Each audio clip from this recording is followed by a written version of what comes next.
How many of you have heard of the Ebola crisis? It's a little more personal when it's here. Okay, let me just show you this one PowerPoint. This is the facts of Ebola. It just kind of mentions things, but this was data just the other day, and it shows over here in the top right, Liberia, Sierra Leone, but look how the spike has happened. There's been this enormous spike in the last month, okay, it was local, but now it's going all over the place.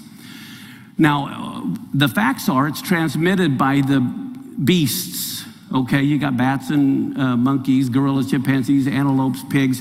The beasts, by beast, I don't mean a mean animal as much as animals, or the main transmission to begin with. Now, I want you to look at this. This is very interesting. This is from CNN. It talks about the first diagnosed case of Ebola in the United States. Now, I want you to notice this. The patient is being treated at Dallas, okay? And notice it says the unidentified man left Liberia on September 19th. He arrived in the United States on September 20th, okay? And then the next paragraph says at that time the individual did not have symptoms at all. But 4 or 5 days later, he began to exhibit them. Okay, so the first Ebola case in the United States, when did he begin to exhibit he had Ebola? The 19th, it says he left Liberia. The 20th, he landed in the United States. 4 and 5 days later, on Rosh Hashanah, is the first time we have Ebola exhibited here in the United States. Now, to me, I think that's interesting. That the first case exhibited in the United States happens on the Feast of Trumpets, and this is God's warning for this year. Now, let me show you something else. This is fascinating. Here we have the Jewish calendar. As most of you know, Nisan, around 11 o'clock, let's say, is the beginning of the religious year. This is Passover.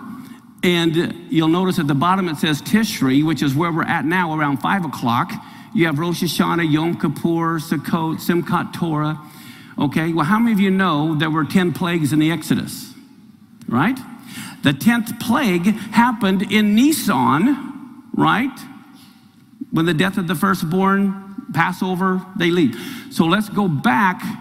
The 10 plagues, what the sages say, and there's differences of opinion, 2 opinions. One of them said each plague, the whole thing lasted 10 months, with each plague was in a particular month.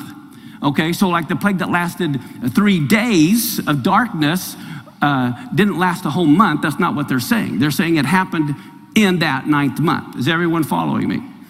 Okay, well, what's fascinating, Tishri is this month, and the plague, the 4th plague, was that of the beasts. When you count the plagues. Again, this is just, biblical history, science. I'm just saying there's an interesting connection here. Everyone, like I always say, can put it in their own theological pipe and smoke it like they want. But I think it is fascinating that the first Ebola case, which is spread by beasts, happens on the Feast of Trumpets, which is a day of warning, in the Shemitah year, which is a year of warning. Okay, and it's the same month that the plague of beasts came. So to me, it's just something to get our attention. Okay, so let's take a look. The Day of Atonement, Yom Kippur.